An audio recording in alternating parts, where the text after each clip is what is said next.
For joining us this afternoon for Sunday Afternoon with LITA.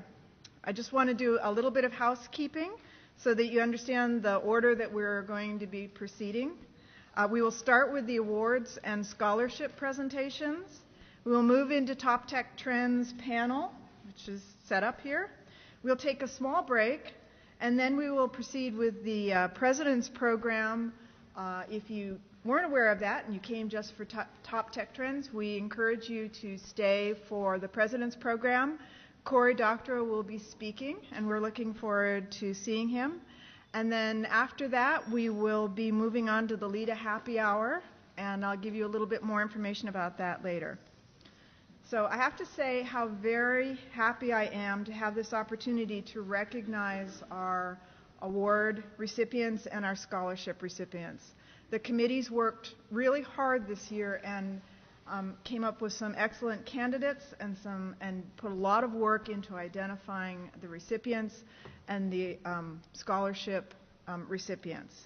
So rather than going on too much longer about this, I'm going to go ahead and move straight into the award presentations.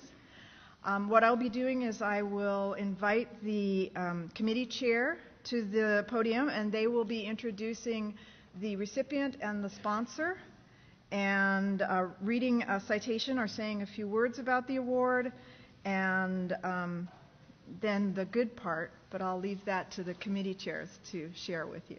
So for the first award, I'd like to, the first award is the LITA Library High Tech Award. And I would like to invite up to the podium Michael Witt, Committee Chair.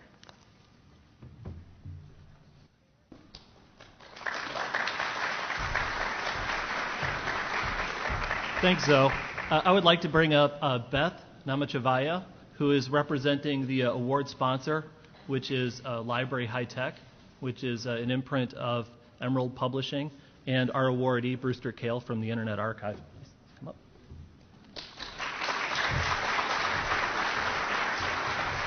To confer this award to Brewster. He's a personal, professional hero of mine.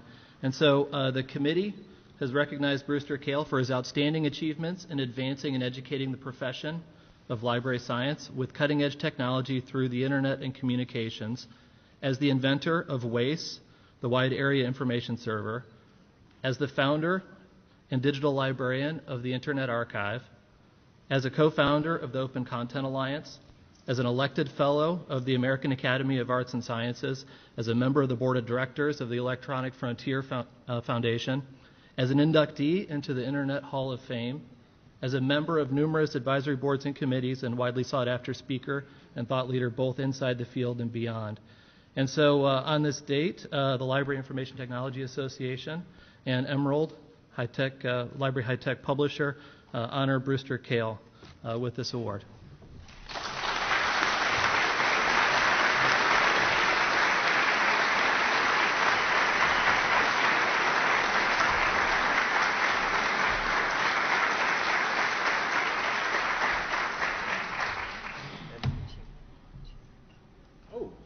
Check. So, thank you very much. Really very much appreciated. On with the program.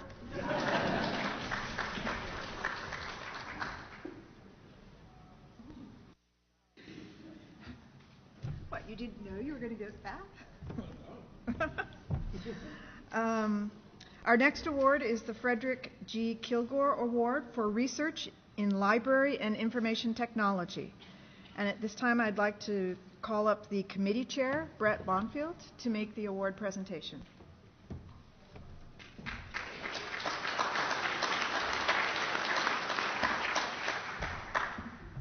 I'd also like to introduce our award recipient, Barbara Tillett, and Roy Tennant from OCLC. The Library and Information Technology Association presents the 2013 Frederick G. Kilgore Award for Research in Library and Information Technology to Barbara Tillett for her outstanding work on bibliographic relationships and emerging models of leader in the field of metadata standards, exploration, and research, and for her leadership in multiple library and information science organizations, LITA and OCLC honors Barbara Tillett on this date.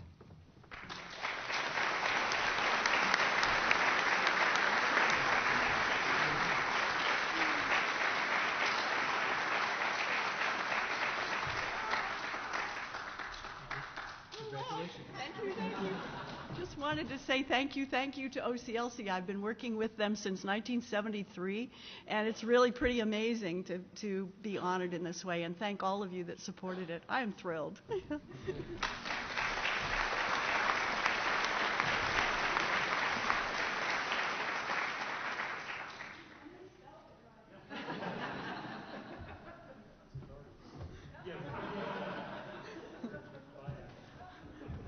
Barbara, I hope we can spell it right by now. So our third award is the LITA Ex Libris Student Writing Award, and unfortunately the recipient was not able to be with us. The award is for was to Karen Dirksen, and it was for her paper A Sight to be Held, Adapting Comics and Graphic Novels for Visual Impairment, and it will be published in ITAL. So at this time, I'd like to ask the chair and the sponsor of the committee to stand up and be recognized, Heidi Hansen, and Tony Zanders, the Director of Customer Development for Ex Libris.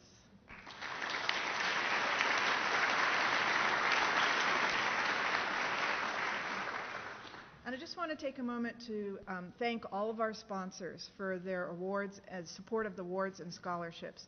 They're very, very important to the health of the organization, to the association, and we really appreciate the support that our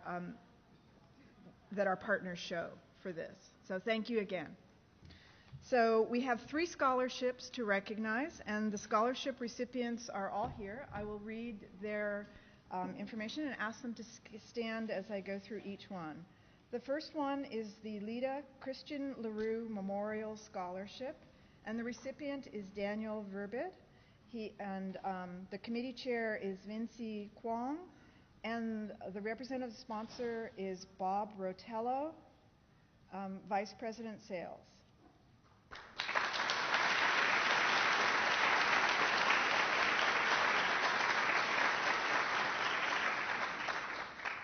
The second scholarship is recipient is Lisa Lynn Tyler. The committee chair is Hong Ma, and representing OCLC is George Needham, Vice President, Global and Regional Councils.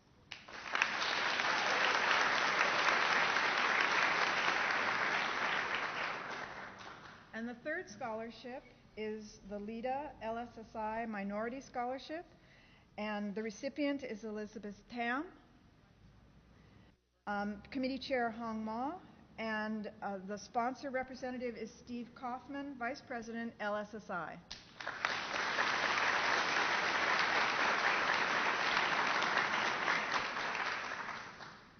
Thank you very much. So moving on to the next part of our program is Top Technology Trends. And I think we're pretty much ready to go. I'm going to introduce the chair of the committee. I want to thank them at this time for all of the work that they have put into this. There's a lot of work that goes into organizing Top Tech Trends. We've been trying different formats and venues in keeping with technology. We try and mix it up a little bit each time. If you were here at Midwinter, you realize we tried a single topic, but a more informal discussion. And Top Tech Trends is mixing things up again a little bit this time. So we thank them for their work. And at this time, I will introduce Natalie Templeman-Cluett. Yes, thank you.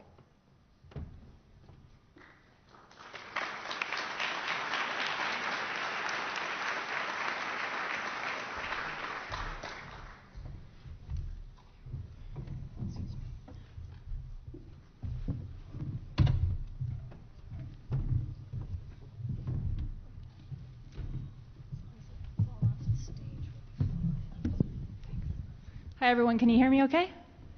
Great. While everyone's getting set up, just a few housekeeping points, and as we're sort of in the award phase of the program, I just wanted to provide a shout out to my committee members who have been just excellent, and I couldn't have done it without them, and I'd love it if they could stand up.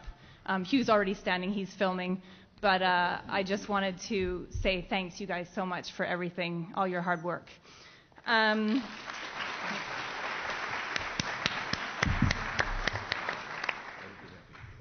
So you'll see on the right, and I'm actually going to move the slide, but you should still see it at the bottom, that these are our panelists. I'm not going to spend time introducing them because they've all got their handles and they're listed there as well, and I think you guys know how to find them on the web, one would hope. And in terms of how the session's going to go, Lorcan's going to be moderating. We do encourage questions throughout, and you'll see there's a mic in the middle. So if you have burning questions based on any trend you hear, please feel free to just walk up, and at sort of natural pauses, Lorcan will encourage you to ask questions. So without further ado, please welcome our panelists, and we're looking forward to, we really appreciate having you.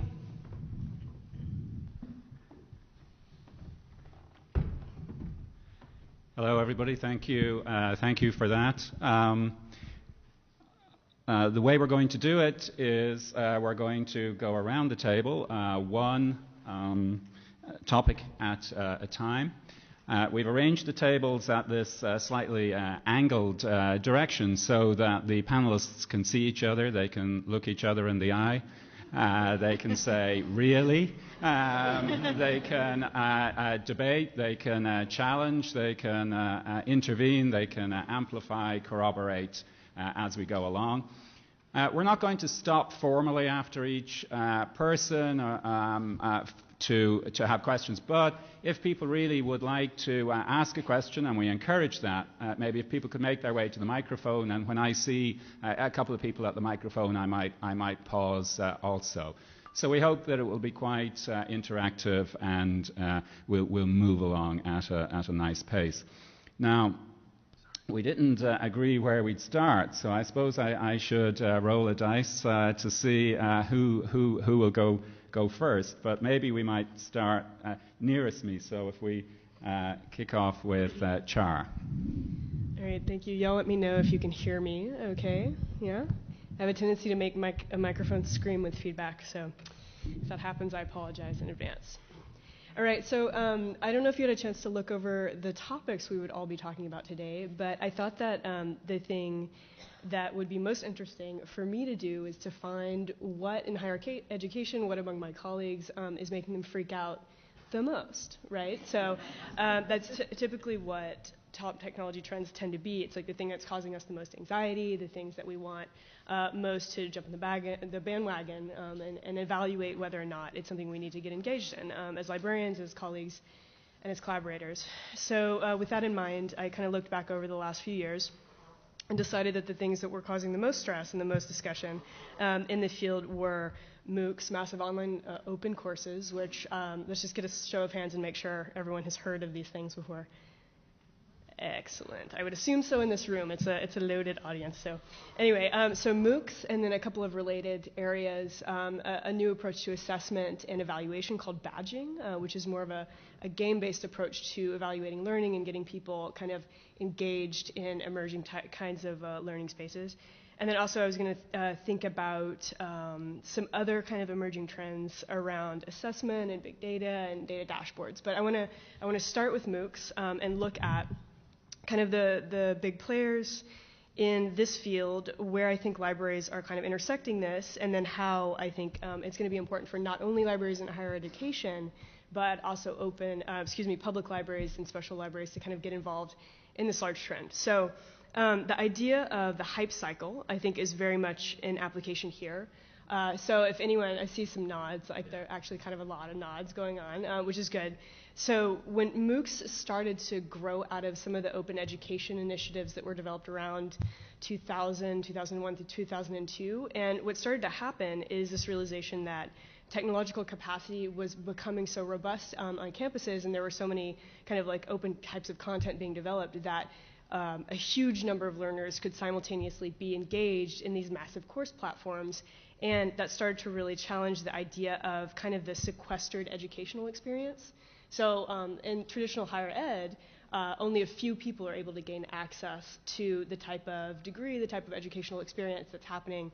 And what MOOCs do, by virtue of their ability to engage so many people at the same time in one course platform openly, that kind of breaks down that barrier. And whenever you're breaking down barriers to access in higher education, a lot of people pay attention and a lot of people start to freak out. Why? Because it's a huge infrastructure. I mean, higher education is so entrenched in our society. It's a massively kind of important and structurally cohesive part of the way things run around here. So what MOOCs do is they make a lot of people afraid that they're going to have to start changing the way that they approach course design and degree granting and credentialing. So what this has to do in terms of libraries are, so if you have a course that's enrolling literally 100,000 people, what kind of content is being delivered through the course, what type of educational materials are being featured through the course, how are those materials identified, how do the people in the course get access to them, what are the approaches to information and digital and any other type of literacy that are being approached through these courses. And so what I think librarians can do is make kind of allegiances or reach out to the people who are developing these classes within their campuses and their communities and make sure that these matters are being kind of considered and addressed in the course design, and also to consider the impact of pedagogy in MOOCs and large open classes, because it can be very tempting, I think, to deliver kind of like a content vomit, for lack of a better term, record a bunch of lectures, spray them out to the 100,000 people, and expect them to be satisfied. So I don't know if that's necessarily the best way of going about it, but so there are a couple of library MOOCs that are in development. Michael Stevens is working on one called the Hyperlinked Library that I think will be very interesting. There have been some great experiments at, let's see, for example, I found a couple of examples. Wake Forest developed a very interesting mini MOOC. A librarian named Kyle Dillinger would be a good example of someone who's kind of on the edge of this and doing some interesting work. But I think one thing I did not want to overlook is kind of the controversy from the faculty and educator side. You know, if more and more students are involved in these massive courses and fewer teachers are actually delivering the courses, what happens to the rest of us? And what are the roles of educators when the ratio is becoming so exaggerated? So that's definitely, I think, a worry on the part of many people, and something to continue to watch. And there was some research recently that came out, I noticed just a few days ago. A public study was done, and the finding was that 22% of the general public recognizes the term MOOC. And the interpretation of this finding was, wow, that's really low. And I read that and I was like, that's not low at all. That's actually extremely high, because when was the last time that 22% of the general population knew about kind of a very recently emerging trend in education? That's what I want to think about. So I think it's a very significant one, and one that we should be paying attention to. So Good. So MOOCs are number one trend. Other panelists want to jump in there? Other panelists want to walk in slowly there? I will just comment, because many people don't seem to know this, that last year Google was actually running a MOOC in what I would characterize as fundamentally information literacy using Google. And they ran about 100,000 people through that. And because people tend to think of MOOCs as something that higher education does, I just invite you to think about where that goes. Sure. And also, just for some developer resources, people who are interested in looking at this, and maybe from a library-based perspective, what do libraries that have unique collections have to offer in this realm? I mean, basically, you can develop a massive course and invite anyone to take it and feature whatever content you want, and you can do so outside of the established higher education system. That's great. You know, so it's actually quite an opportunity for those of us who may not necessarily have any other way of forming allegiance to a big marketing brand to get kind of educational ideas out there. And so from this perspective, I think it's a wonderful way to challenge that kind of structure. Certainly, and I mean this is relevant to Brewster also, but in an OCLC context, we're getting quite a few requests now about should we be aggregating openly available resources because of the desire to make openly available resources available to users of MOOCs. Okay, as Cliff spoke, Cliff, we move on to your trend. Okay, so I've done this a few times, and it's always a challenge because I've got 3 trends, and I've been shuffling the order of them for the last couple of days because you're usually lucky to get around to 2 here. One thing I'll say that's striking about all 3 is none of them are sort of hard technology trends. They're all technology and society sorts of things. It seems to be that kind of a period of time, at least the way I'm viewing things. I've decided to lead off with something cheerful rather than a depressing trend.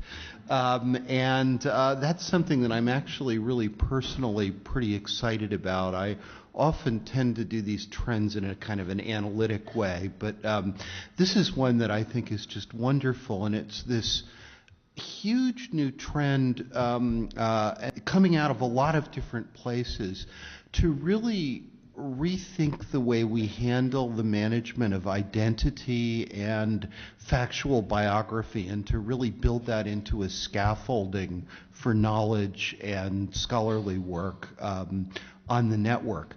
And you can see this in everything from moves to create author IDs and standardize them, things like ORCID and the ISNI standard for names. You can see this in the VAF work that OCLC is doing. You can see it in the enormous rise of short factual biography in settings like Wikipedia. One of the really exciting things that we're starting to see is the work that Daniel Pitti from the University of Virginia is leading on the archival name and identity infrastructure work. What they're doing is essentially text mining names out of all kinds of finding aids and similar sources, linking them to evidence, and then consolidating up those names. This kind of development, which I think begins to bring together a lot of historically siloed work, is going to be tremendously important in organizing the creative and scholarly output of people in the 21st century. It also challenges us about how to take it backwards, how to, for example, clean up the mess of 20th century authorship, especially outside of the monographic literature, which really is a gigantic challenge. But I think really, to me, is a very powerful convergence of technologies of text mining, developing standards in markup, linked data, and similar kinds of techniques. And just an opening up of knowledge that historically has been very siloed. So I'd offer that up as my first trend, and one that I'm really very positive and extremely excited about, and certainly that CNI is trying to help pour fuel on wherever we can. Any comments on Cliff's topic?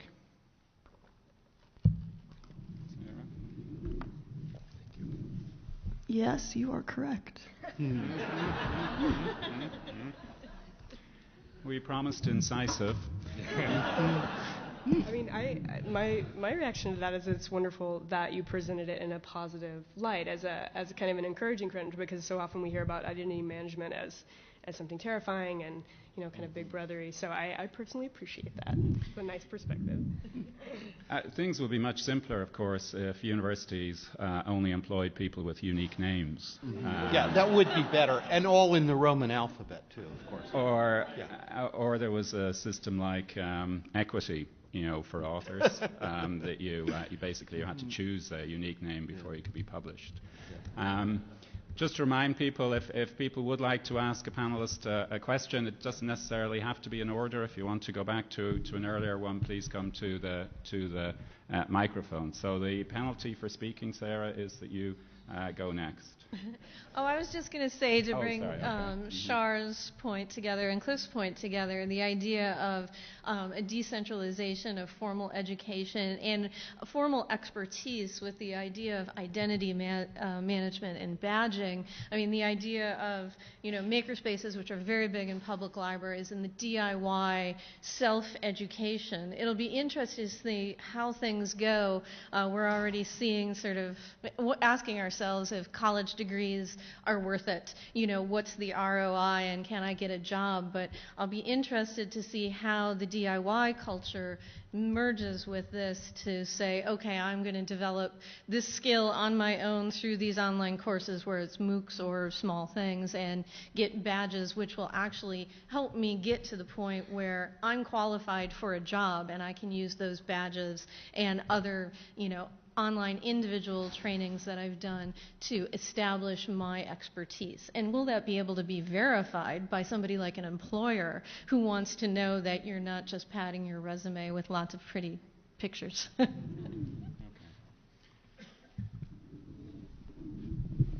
Okay, so I'm going to bring the public library perspective in here. I thought a lot about what to talk about, and I had about 20 different things, and I'm just going to go with the one that gets me riled up, I think, to speak to your point. It's what are people getting the most upset about? And what I'm hearing from our users is the upset nature that they feel about the surveillance state. And that can mean many different things. It can mean some dude with Google Glass on his face. It can mean security cameras. It can mean the vengeful librarians with the CIA going through what you're posting on Twitter. We had a recent incident in my town where a 90-something-year-old woman drove backwards down a sidewalk for 2 blocks, rounding a 90-degree corner and nearly running into a guide dog and 2 people, and was saved by the guide dog, and the guide dog got an award from the mayor. Yay. But what was funny is that this was only captured on video because there were, security cameras, surveillance cameras on the street. And I saw the video and I said, I don't remember ever seeing a camera there. So I knew exactly where to look. I still can't find those cameras. They're so well hidden, but they're there. And they're constantly recording what's going on the street as I'm walking by, bopping out to my music on my lunch break or whatever. It's a reality that we're being surveilled all the time and we're not really thinking about it.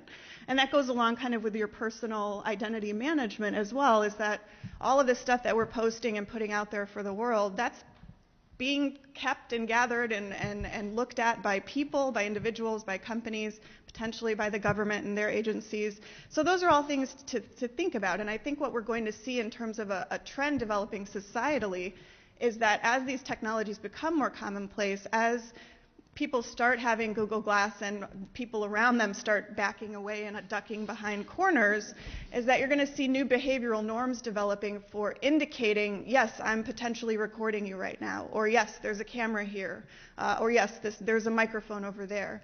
So I think as people become more concerned about being monitored, being recorded, being surveilled, there's this pushback and this demand for, all right, well, if you're going to do it, that's fine, but you have to give me some kind of an indicator that it's happening or that it's going to happen, or give me a choice to opt out. And so I think another example is we have a lot of interesting characters come into the library, as we all do.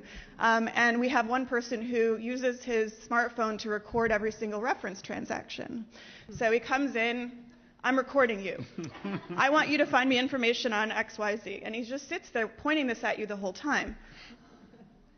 We accept it because we're in a public space, but the fact that he says, I'm recording you, and has this little thing pointed at us is a visual indicator for us that he's recording us. If he walks in with Google Glass, or the next generation of Google Glass that you can't even see because it's just a little divot behind somebody's ear or something, or an implant in their eye, oh my God. I think we're going to really not be cool with that because people aren't necessarily going to warn us. So I think there is that pushback, not really liking our privacy being invaded, and asking for some kind of new norm to be set up to give that hint of, yeah, we're recording you and everything that you're doing belongs to us now, congratulations. I think there is that pushback we're seeing in society at large, and I'm interested to see what direction it takes. Yeah, I was surprised. I was looking at my parents-in-law house on Google, looking at the street view, and my father-in-law was cutting the grass in the front. And it was just slightly shocking because there was a person you expected. I mean, his face was blurred out and the registration on his car was blurred out, but it was just slightly shocking seeing it there. Was it blurred out because I can say the same thing. I have two family members in a Google Street View image, both at that point, my 12-year-old niece and my 15-year-old niece standing out in front of their house waiting for the school bus. Mm-hmm. Now, and perhaps if your father lives in the UK or it was blurred out, their faces are not blurred out. Yeah, this was Ireland blurred out. Mm-hmm. Yes, the issues are becoming acute, and our position in the world, I think, is a privileged one, and we should take advantage of it. So there are these nasty things called national security letters that are part of the Patriot Act. And they've been issued hundreds of thousands of times. In fact, we don't even know how many times they've been done. And now with the PRISM thing coming out of basically getting direct feeds as to what it is people are reading, what people are writing, is going on with the commercial companies all the time. So the Internet Archive was one of the proud recipients of one of these damn national security letters, where the part of it is there's a gag order and you're not allowed to tell anybody about it, or you can go away for jail for 5 years. Now, you say, why am I saying this in public? It's because we're one of 3, all of them libraries, that went and said, no way. And we sued the United States government to go and stop asking us national security letters.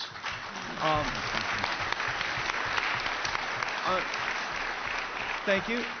And we were helped by pro bono attorneys at EFF and the ACLU, please contribute, because they need to be able to operate when you have no board support. You can't ask anybody else what to do. I sued on my own behalf as a representative of the Internet Archive against one of these things, and that's a pretty scary thing to do. The reason why I'm bringing it up is we're privileged. So the idea of having anonymous reader privacy is baked into who it is we are. If you want to know the books people have bought, it's really easy to get that from Amazon.com, but it should be very, very hard to get that from us. And I suggest we also should be working on anonymous writing. This is a little bit more controversial, but the country is founded on things like common sense. But now we know it was Thomas Paine. At the time, he was anonymous. And so the idea of having anonymous reading and anonymous writing is written into, and it's understood as part of a privilege that we get to extend to our patrons. Suggest we take it very seriously and we grow into it to go and give a sheltered environment for people to feel safe. It is getting pretty darn scary out there, and libraries could be seen if we move effectively into being digital reading and digital writing platforms for people that prevent their readership from being discovered is something we can do and should do. Thank you. Thank you. So I'd like to congratulate our first audience questioner. I just wanted to propose as a small counterpoint to Sarah's excellent point. I live in Cambridge, Massachusetts. We saw up close, much closer than was comfortable, some pretty dramatic events all around that very kind of surveillance and crowdsourcing. It was a powerful experience when you were right there, and one that, while I was very grateful when the killer was apprehended, it was a little scarily close to Fahrenheit 451 as we were all kind of watching this unfold. I hope there aren't further incidents like this, but if they are, I think we could expect to see a lot more comfort with surveillance cameras and uses of very commonly readily available technologies to invade all of our privacy. So it's a counterpoint to what you said. So I can't resist a couple of comments here because this was trend 2, sort of a reset on privacy. One is I just want to note the charming emergence of the use of the term metadata to describe what us older folks used to call pen records for phone calls. To express a certain amount of incredulity about what's been going on here, people are surprised that there are comprehensive databases of phone call metadata. I think there's every reason to believe that these have been around since the late 80s, early 90s. Certainly the phone companies had them, which, almost irresistibly means that they're put to other uses because there's a certain amount of technological determinism to this. If you can make these databases, you will. The question is just, how extensively are they going to be abused and by who? It's very interesting, as our last commenter made, that people are not as upset about this as you might think either in many cases. There's this sort of, well, it's okay, we do data mining on this and life goes on. But I do want to just note that we're seeing resets on privacy from all sides, everywhere from the reaction to these kinds of the string of revelations about governmental practices here to some things going on over in Europe that are equally strange. It's worth tracking, for example, the proposed right to be forgotten that is floating around in the European Parliament. Basically, what this says is that people have a right to declare that they find mention of themselves in the press or on the net or things like that to be troublesome and have it eliminated, those nasty convictions and embarrassing pictures and you name it. So there's a lot of pressure from all sides now about these notions about privacy and popular behavior. I think it's a very unsettled time. Aimee? Yeah, and I think to that point, digital literacy is key to this because every day, everybody we know, including everybody in this room, is making decisions about how much of themselves to expose online, how much privacy to keep, and how much to live out, where everybody else can see it. Although a lot of people don't understand that that's the transaction that they're making.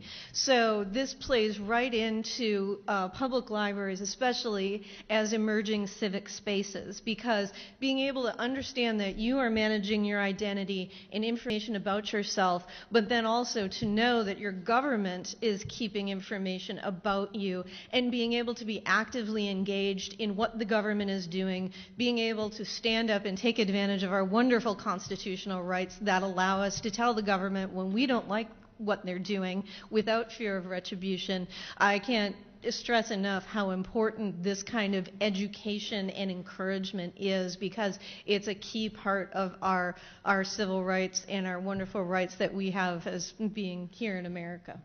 I think it's interesting, to Brewster's point, to see the slight growth in popularity maybe of DuckDuckGo from an anonymous searching point of view. Gary, did you want to say something? No. Okay. Well, why don't we go Aimee, Brewster, Gary for the remaining three trends? All right. Well, my trend, I think, gets a little bit less into the controversial space of government surveillance, but I am here today to talk about what I call roll your own ebook lending platforms. I have been, of course, we all have Douglas County and Jamie LaRue to thank for leading the way in this area, and they've done amazing things there.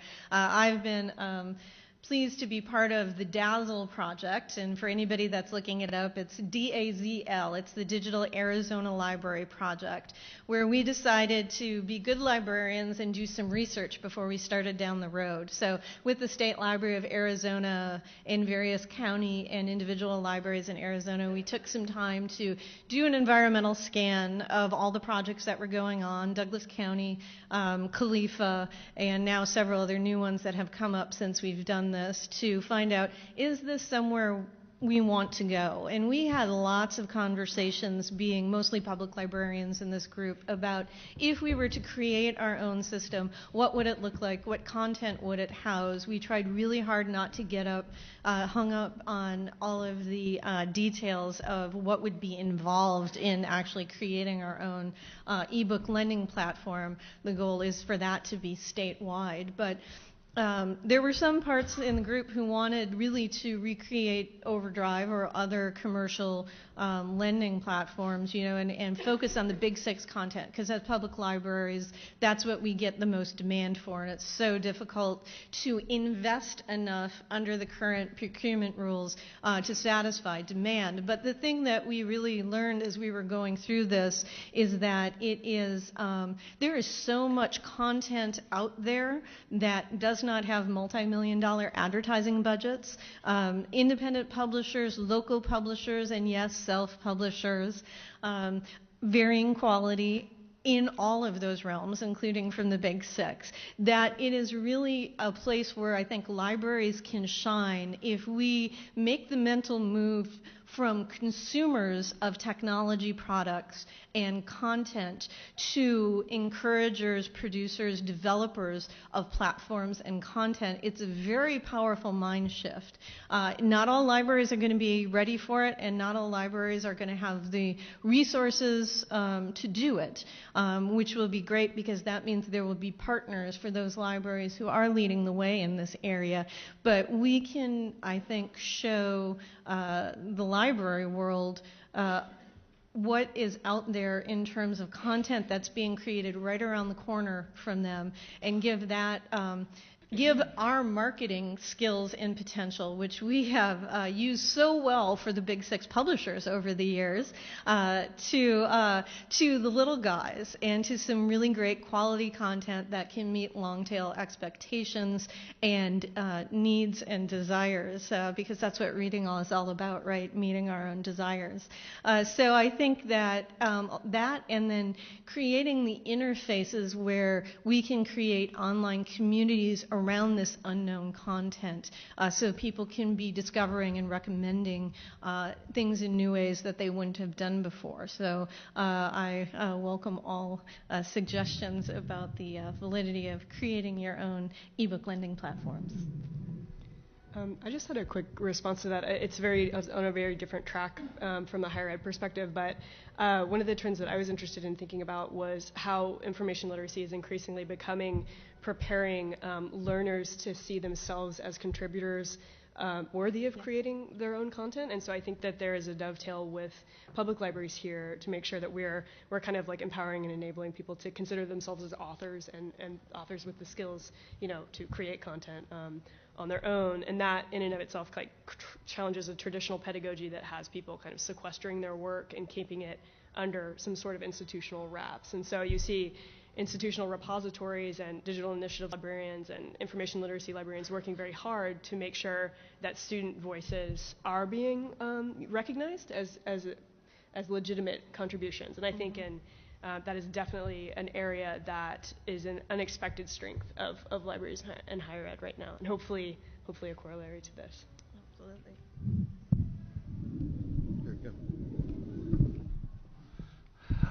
I see a trend that you'll have heard a lot about, and then I'm going to suggest the counter trend is potentially even a better one for us. The trend is cloud storage.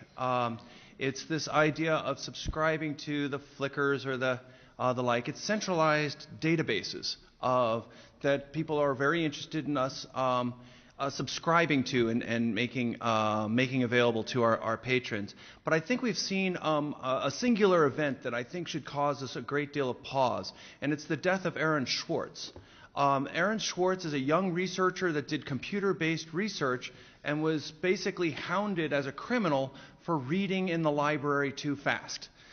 He was downloading JSTOR articles at speed to be able to do computer processing. Actually, we don't even know quite what he's doing, but he had done a bunch of other studies by going and downloading databases and doing new things, and spent 2 years dealing with federal prosecutors and committed suicide in January as his trial was coming up after it almost bankrupted him.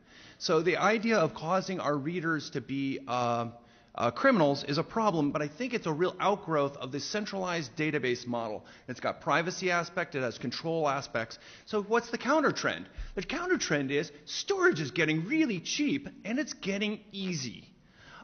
So at 4 terabyte hard drives, you can store 200,000 books. It's about as easy to go and manage a digital lending program as it is to manage an ILS. So if you can manage your own catalog, you can go and deal with all of the issues about digital lending. That's pretty cool. So what I would suggest is the trend that we're seeing some of, but not as much, but I'm hoping we can cause it, is to increase your own digital holdings and of copyrighted materials. So digitize and lend. So we're trying to bring our libraries digital as opposed to subscribe to digital libraries. I know you say, well, I don't have the skills. It's like, yes, you do. If you can manage a Macintosh, you can actually manage a web server. The technologies have gotten really pretty inexpensive and easy. So there's been a few successes of late in terms of the easing of the rights issues around this. So the Internet Archive started by archiving all of the World Wide Web and then lending it out to people through the Wayback Machine. We have everybody else's stuff, yet we're still here. And there's been no real major pushback. If people push back, we take things down. The next was television. Vanderbilt Television News Archive. They digitized, no permission, downloaded it, stored it, lent it to librarians. And the Internet Archive has now done this at scale. It's all free. Please use it. We want everyone to be a Jon Stewart research department. The idea is that everyone should be able to see what's based on closed captions, what people have said, and find clips, compare and contrast, and quote the news. UCLA has also been digitizing materials for years and years of television news and lending it now at scale. So again, web, then television, and then books. We've been led with the Boston Public Library, and around 1,000 libraries that we're working with have digitized in copyright books with no permission and lent them one copy at a time. So you have a physical copy, they lend a digital copy. So this is using the same technologies that the publishers use to go and lend their in-print works. So it's using the same technologies. It's basically compatible. Our end users know how to use it. It's working. We also try to buy books from publishers, but as has been pointed out, it's been very slow to be able to buy ebooks on our terms, in the sense that we can hold them forever and we can lend them and we can do format conversions, because that's what it is we do as libraries. But this idea of digitize and lend is not only doable, and there's now precedent for it, it's technologically not that hard. So the idea of having your own databases, your own collections of digital materials, can really bring you into your communities in a very different way. So instead of subscribing to the database, be the database. Thank you.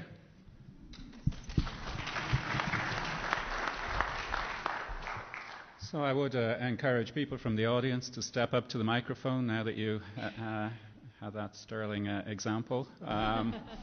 Any comments to Brewster's trend on the panel? I'd like to make a mention of another great resource for video, along with what you're doing, and this is part of my second trend, but I'll just jump in here with it, is the C-SPAN video library. C-SPAN just passed 200,000 hours. Basically anything that's ever aired on C-SPAN, whether it be a congressional hearing, whether it be a political rally in D.C. or in another part of the world, whether it be those thousands and thousands of hours of author interviews, they're all in there and they're all keyword searchable. And it works. I use it quite a bit along with what you're doing, and it's just an incredible amount of wonderful content. C-SPAN also allows you to create your own excerpt from the video and share it with others within 1 or 2 clicks. Okay, Gary. Okay. I want to go back to the great segues I'm coming from with others about privacy and ebooks. I just want to share a story, a real world story dealing with that, and that is 22 months ago, as many of you know, and I'm not picking, I'm using Overdrive and Amazon as an example, but there are others. 22 months ago, Amazon and Overdrive made the arrangement that you would be able to pick up your Overdrive borrowed book, the process begins and ends. The process begins with the library offers a service, the library markets the service. 22 months ago, you were able to put it on your Kindle device. At that point, I wrote on InfoDocket, and other members of the panel were very strongly worded comments and verbal and written comments that this is something that we really need to take a look at. 22 months later, and after talking to a lot of people at all levels of our profession, people on the front lines, people in organizations, very little has become of this. There seems to be no real interest in it, and I think from things that Cliff and Brewster said, there really needs to be. What I'm talking about is when you actually go borrow a book from Overdrive and pick it up on your Kindle, Amazon now has a record of everything that you've borrowed from the library, all of your ebooks. They also have, if you make any notations in the book, Cliff and I were talking about this before, if you make any notations to the book, if you add any notes to the book, Amazon also permanently has that information unless, and this is a big unless, and I guess gets by a lot of people, both end users and our librarian colleagues, you physically have to go into the Amazon website and remove it. Obviously, I am not saying to get rid of this service. The Kindle Overdrive relationship has helped make ebooks very popular, and it's something that our users want. But there needs to be more of an interest from our profession in a way to make this situation clearer to our end users, and perhaps get the information off of Overdrive, off of Amazon, with the understanding that this is possible. And I think that goes to what you said, and this is all part of digital literacy in the 21st and 2013 and beyond. Again, the point is not that the concept and the idea need to be stopped or gotten rid of. It boils down to end user education. And it also boils down to transparency. We want transparency from our government. We want transparency from our vendors. Yet we're not providing the transparency that I think we believe in as a profession to our end users. So we need to clearly explain, demo, and regularly remind users that this data can be removed from Amazon servers if done manually from the Kindle management page. Unfortunately, sadly, in my view, a lot of the feedback I've gotten from some of our colleagues, not all of them, is that, Gary, why do you care and why should end users care? They do everything online anyways, and they're buying stuff left and right from Amazon. That's one issue, but my response to that is I really don't care what end users think at this point. User privacy, borrowing privacy is all part of what being a librarian is all about, and a fundamental ethical part of our profession. So if it is not an issue for our profession, perhaps it's not anymore, we need to change our ethical values and our ethical statements, but I believe it is. And I'll go one step further. While I'm talking about Overdrive Kindle here, I think as a profession, we need to take stock of how all of our vendors are dealing with privacy and data. How will they inform us if and when there is a privacy breach? What type of people, what is the background checks they're giving for people who can physically see the data? Now, one issue that has come up, and this is a good one, is that in some cases, the authorization is being done through the local library organization, through the university, or through the public library. That's true, but there are other occasions that even if you are borrowing, if you're getting an article sent to you from a library vendor, they now have a copy of your email address and the title of the article that you want. If you are setting up an alert, you want to monitor whatever the topic is, they now have your email address and the sources that you might be monitoring. So again, I think we need to take full stock of what's going on here as an organization, as a profession, but in terms of the Amazon Overdrive thing, I think we must make it very clear to our users that their borrowing records are now part of the Amazon family of products. It might be data mined. Will Amazon give that information up if asked for? Those are the types of issues they think we really need to touch on and be clear as a profession and to our end users. Okay, so yes, that's awesome. Yay, Gary. A couple of things just to, I guess as a point, is that this is something I feel really strongly about, and so as a library director with power, I can do things now. And one of the things that we did was to put a very strongly worded warning when people do check out the Amazon books as opposed to all the other stuff through Overdrive. And the wording that I wanted was basically, Amazon's about to blank you up your blank. You may not blanking want to do this, but nobody else was ascribing to that. So it's a little gentler than that. It's in my head that way. The other thing that we do is in all of our tutorials and one-on-ones is to talk about this issue, especially if someone's bringing an Amazon device or saying they're going to be using the Kindle reader as their reading mechanism of choice. And the other thing we did was to actually question what data we were sending from our patron record to Overdrive for authentication, and that's something I'd recommend all of you do.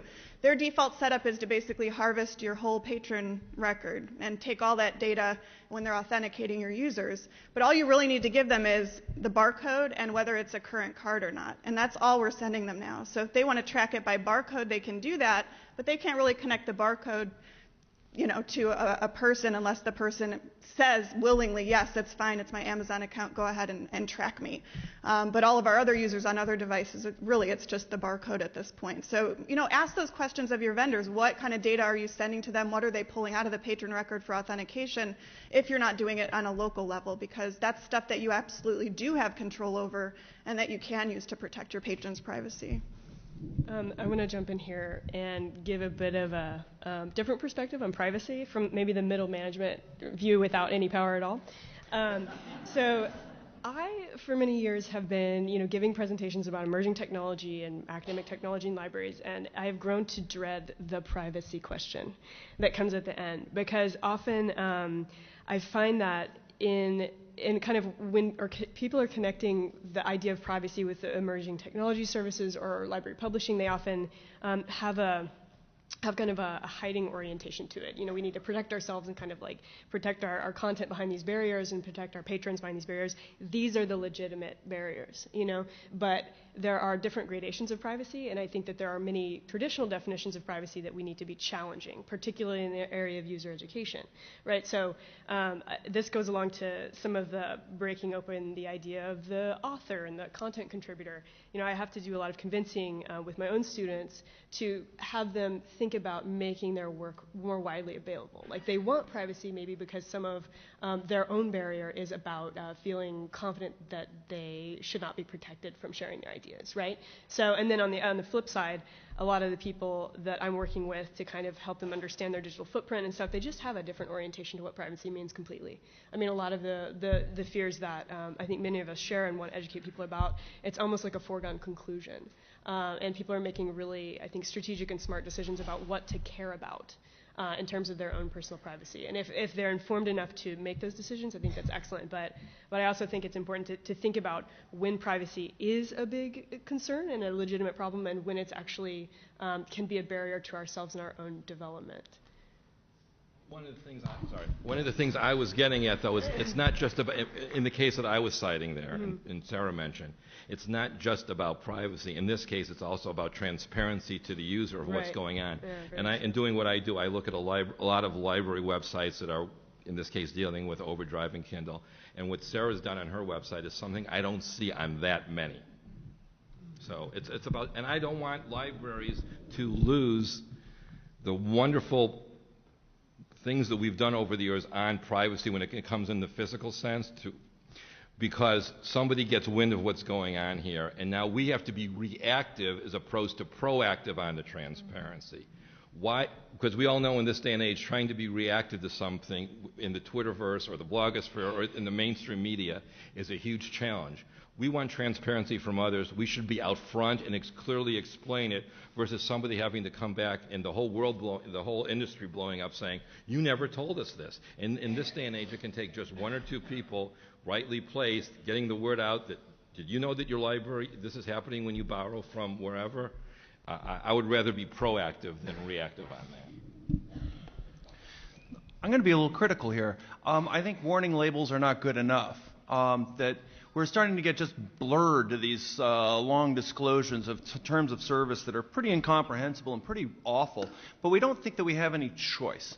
And we are the establishment. We actually can make some changes. And there's a great deal of anxiety out there.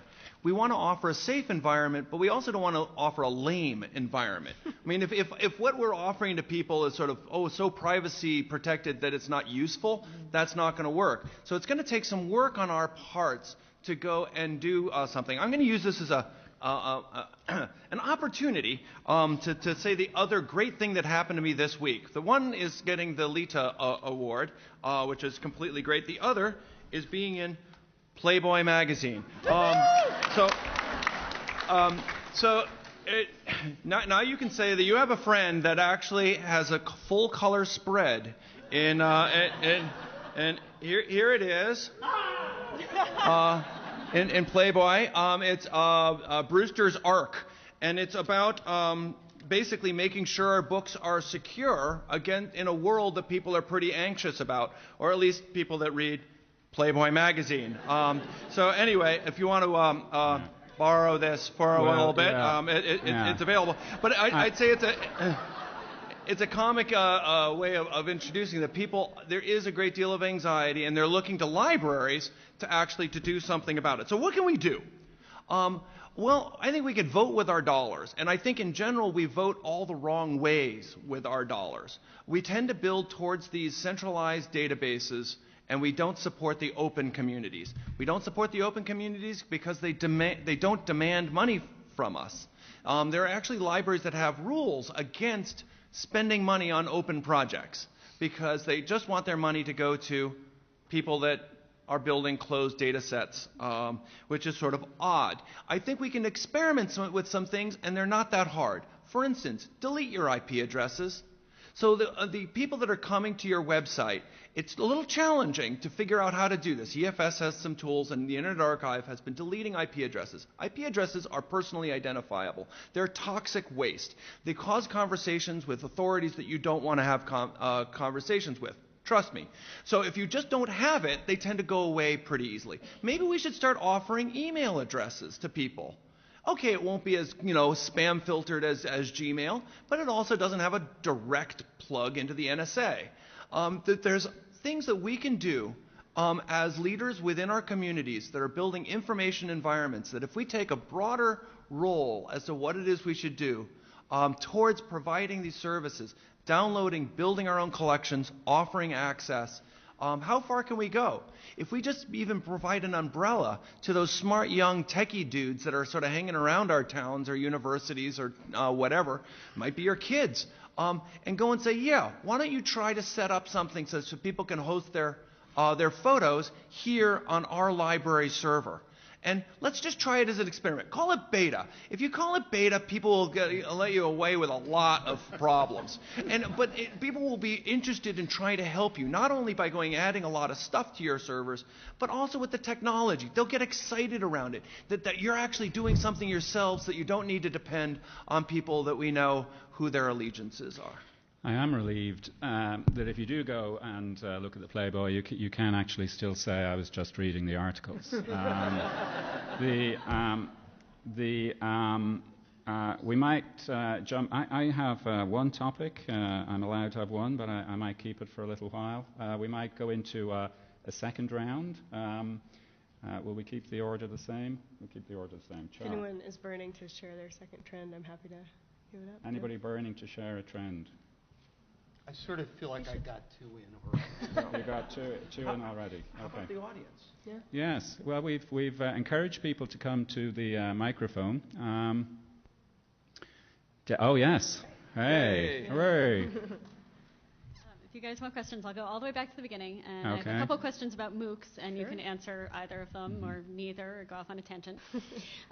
So one thing I'm curious about, and I don't have the stats at hand, is that my understanding is that the completion rate for MOOCs is really low, that people just get really ambitious and then life intervenes or whatever. So I'm interested in what that means for MOOCs about, is that something that we're okay with as a way that MOOCs work, or are there things that we should try to do to make the completion rates higher? And the other thing I'm interested in is, do we see them as appropriate for sort of core academic content, or only for kind of more interesting enrichment? So, and I think those questions are kind of tied. If people have difficulty getting through MOOCs, do we want to, be in the position of encouraging or helping people make that, replace elements of higher education? Or is it only for, the way it's been sort of playing out at the very beginning, enrichment for professionals, people who already have basic credentials? I definitely have some thoughts about that. The completion rate issue, I think, is going to change as MOOCs become better designed pedagogically. It's still really early in their development cycle, and I think people are learning very rapidly what works and what doesn't. It's also the period of the lurker, right? So there's a lot of people who join MOOCs, what's this MOOC thing all about? And they go in and look around and they never come back. And so I think that's that's really that's happening a lot right now. And so the more people learn about what these things are and how to engage with them, I think completion rates will actually increase. I'm not going to say dramatically, but significantly. It's a new mode and method of learning. It's not going to work for everyone. So I think you're going to find some people out there that really resonate with them, and then others who are like, I cannot do this, you know. And on your second question, what content or what types of credentialing do MOOCs work for? I think it's going to matter a lot by discipline and area.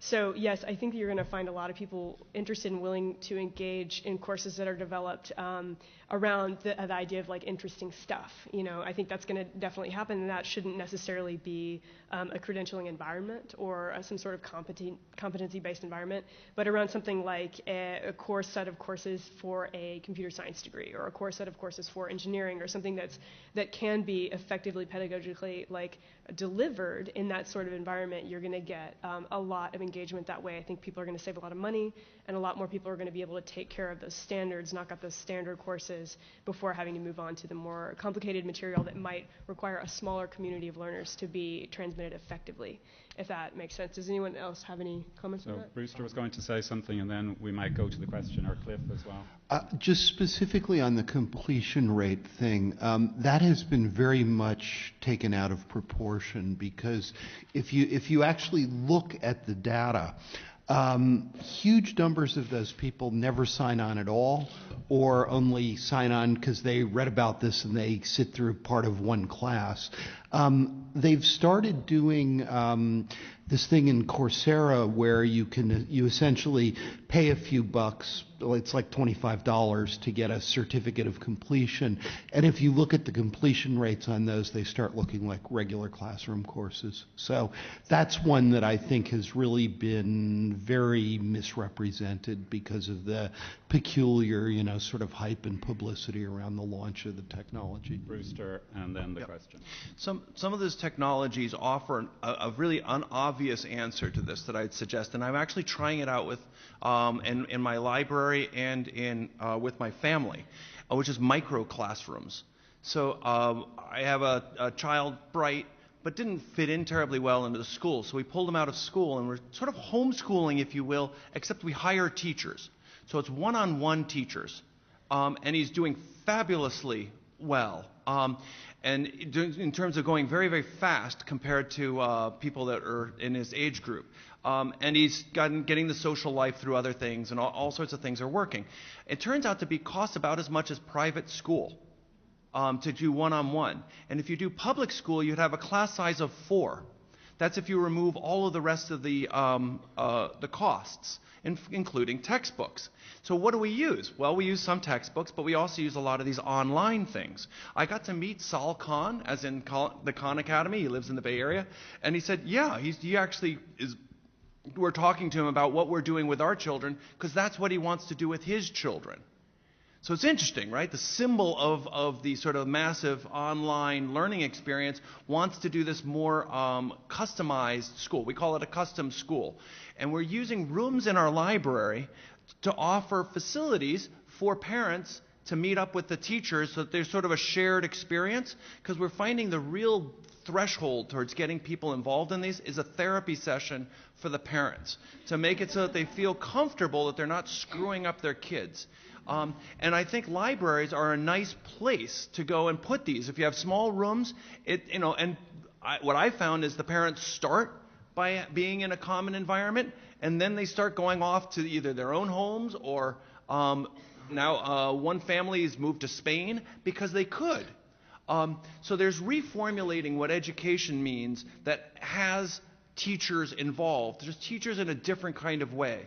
I think we may see the same thing as we're seeing with online. It didn't threaten librarian. In fact, it made us more necessary, just in a very different way.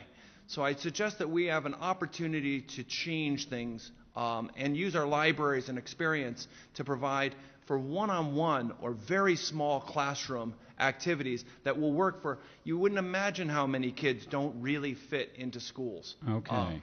So we'll take one question here, and then maybe as Sarah has 20 topics, we'll go to Sarah. Yeah. Hi, I had actually more discussion on MOOCs. I come from SUNY, and we're one of the systems that did sign on with Coursera.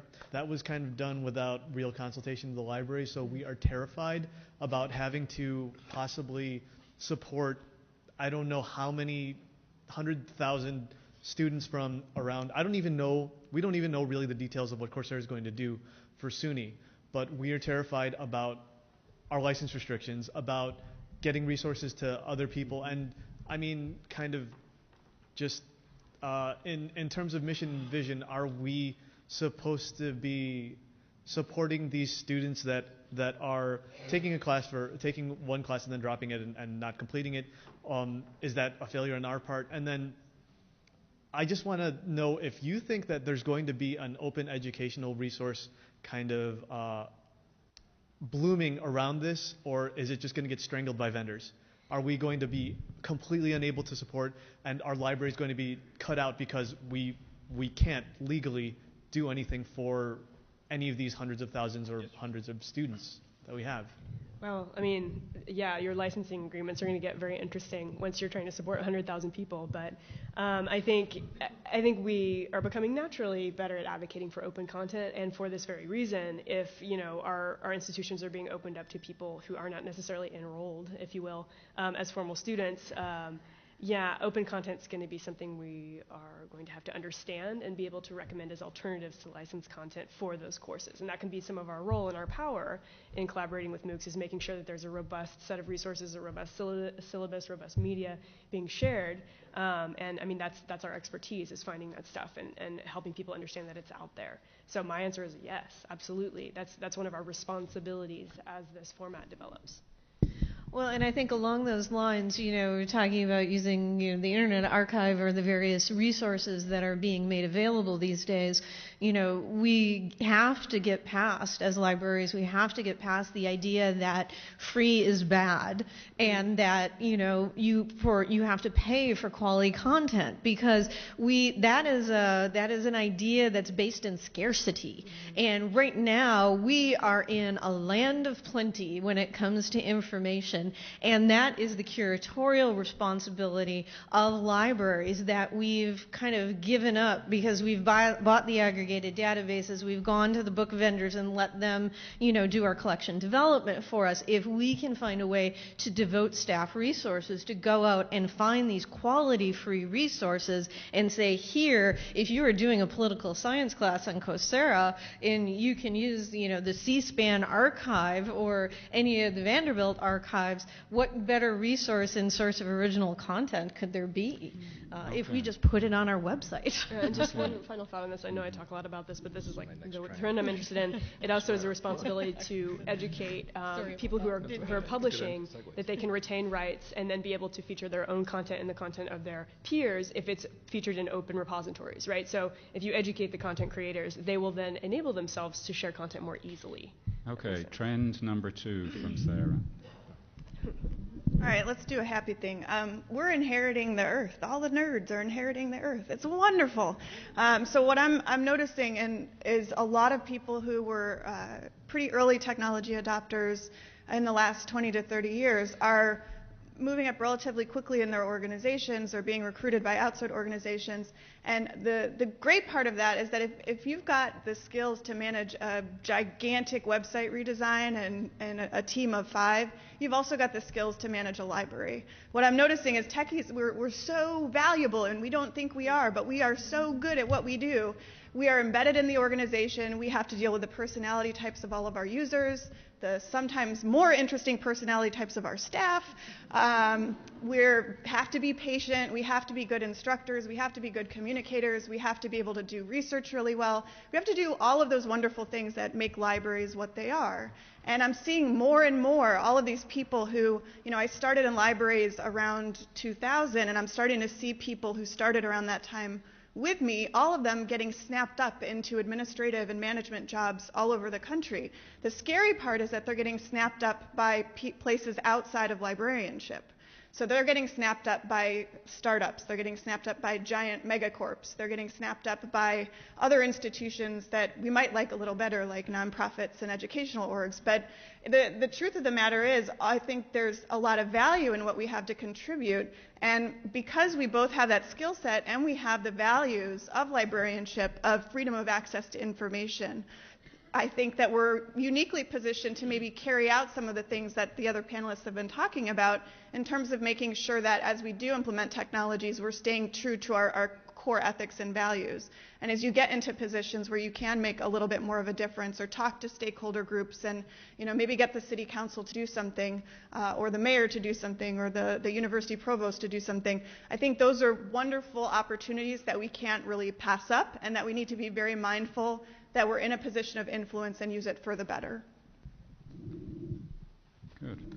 I would encourage people to make the long trip to the microphone if they'd like to contribute. Hey. Down.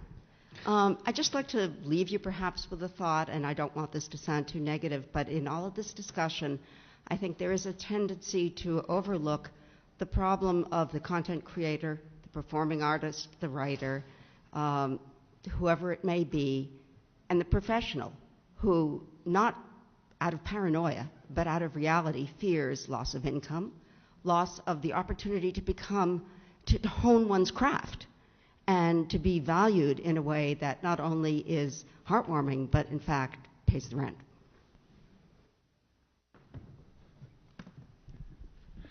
You're absolutely right.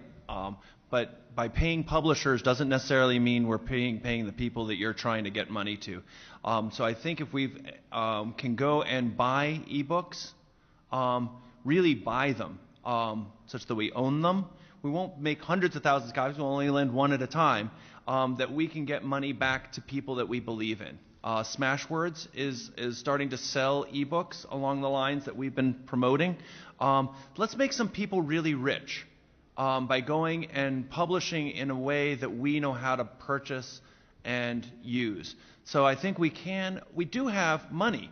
In the United States, we spend, according to an OCLC study, about $12 billion a year is spent by libraries. About $3 or $4 billion of that goes to publishers' products. Let's use that check well. And I don't think we are. I don't think we're putting our money in the right places. So by doing that, I think we can float a lot of boats of the people that we want to be making money. Let's just do it in a way that's internet appropriate and library appropriate. Okay, Aimee, and then maybe Gary's second theme. Yeah, and along those lines, I wanted to say this is the great, yesterday at the DCWG working group, Nate Hill talked about libraries as beta spaces. It may not be the place where the welders go when they're full-on artists to do their craft, but it's where you can start to learn and try and experiment and fail and then try again because you've learned something new.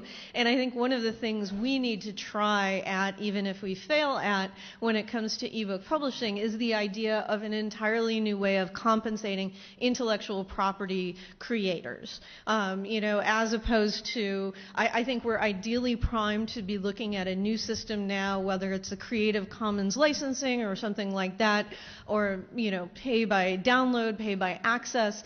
There's some way where I would love to see the content creators have the money go directly to them, and if libraries have a way of buying this stuff, I think we would be more than willing to do it, because there's, why pay the middleman if you can pay the creator directly? So I'm trying to keep my eye out for something. How can we help to create a compensation strategy like this that works for libraries, works for authors, and allows the content creators to keep their rights rather than selling them away for, a really big check, and still make some people really rich. Okay, a question at the microphone trumps Gary's second theme, but we will come back to Gary's second theme. I can wait. It's okay. No, we don't want to wait. You've got there.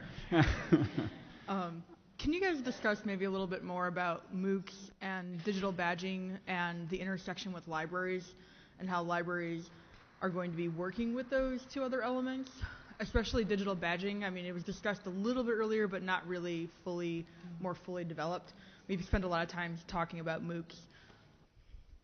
Anybody else want to jump on it? Any comments about badges?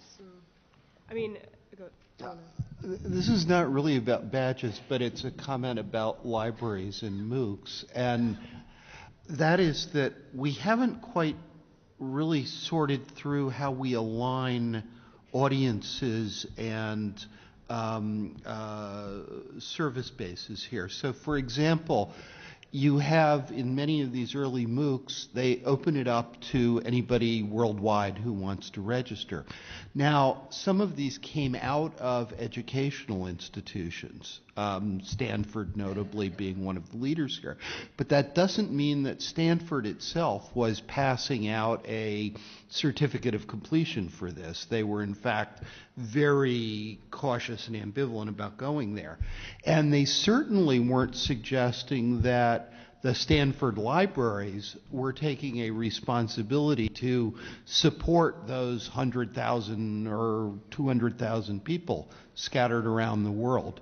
Until we really mature, I think, the business models around some of these MOOCs, this question of what library has responsibility to support is going to stay very murky. I will tell you one story, though, that I thought was really exciting. I understand that the Los Angeles Public Library has been looking at what they should be doing about MOOCs. And one of the observations they made is there are a lot of people in the Los Angeles public patron base who are likely to be taking major MOOCs that are offered by various places. So they said, what can we do to support that patron base?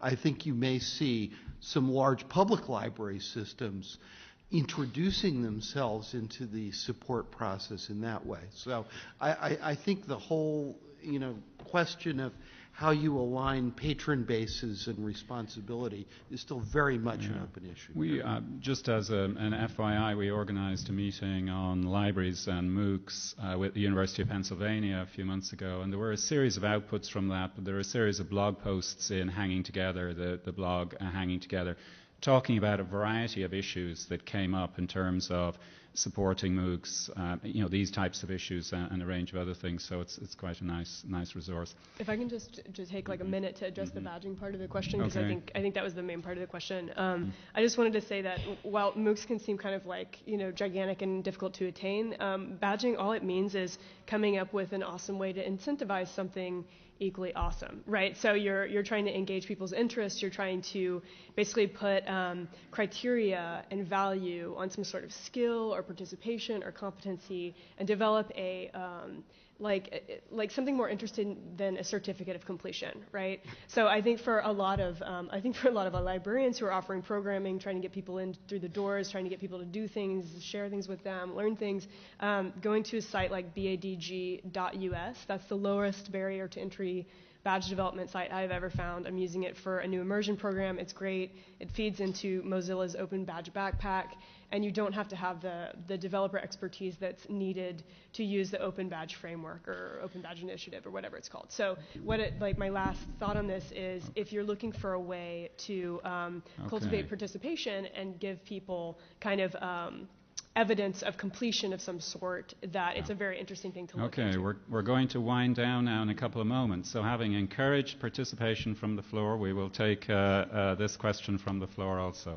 Okay, I just wanted to sort of share, as I've been thinking about what all of you have been pointing out, is that I think our responsibility going forward as libraries is to make certain that we have the right skills and education going forward, and I'm not really, maybe I wasn't paying attention for the last hour and a half, but I'm not really hearing that. We're talking about educating everyone else, but making certain that our own education reflects the skills that we need to have. So I just finished a course in Coursera specifically about data science, and I thought that dovetailed very nicely with the revelations about the NSA. And if they're going to be data mining our information, and my patron's going to come to me and say, what does this mean? I can now talk meaningfully about what it means from a technological standpoint as well as a societal standpoint about what this is all about. What it's also, I think, that education is giving me, and it allows me to bring back to my library and my patrons, is a much more sophisticated understanding of and being able to advocate for open resources as an electronic resources librarian. So being able to say, I know that myself and my users are going to want to use this information in ways other than just sitting there reading the article. Okay. Any comments on that before we close? No. Yes, indeed. Sorry. Gary? I just wanted to get my last. Oh, well, you have to do it very quickly. We're running up against the clock. That's why you mentioned it earlier, Lorcan. You mentioned it, Aimee. Some of you might know me from 12 years ago. I was the invisible web guy, specialty databases, the open web material. And as we've heard from Aimee and Lorcan a moment earlier, there is incredible amounts of wonderful open web resources. And I think the library profession is again realizing, and our end users almost as importantly are realizing, that the world doesn't revolve around one open web database that rhymes with Google. That there's a need for specific web databases. There wasn't just one reference book. There's the right tool at the right time. And one thing that I've been writing about for a long time and talking about in presentations is really a terrible name. I need to come up with a buzz term, but what I call open web collection development. Having some standards, some of the same concepts that we've always had with collection development for print resources, and taking them and using them on the open web. Okay, well, we will stop there. Some panel members have commitments. I have a wonderful theme, which I'll keep for the next time. Thank you all very much for coming. Thank you, our panelists, and thank you, Natalie and Lita. Thank you.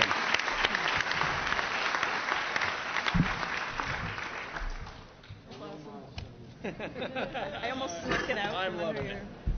If you're able to, please do stick around. The President's Program will start at 3 o'clock, and I'm pretty sure that Corey is going to touch on some of the same trends that we were talking about today.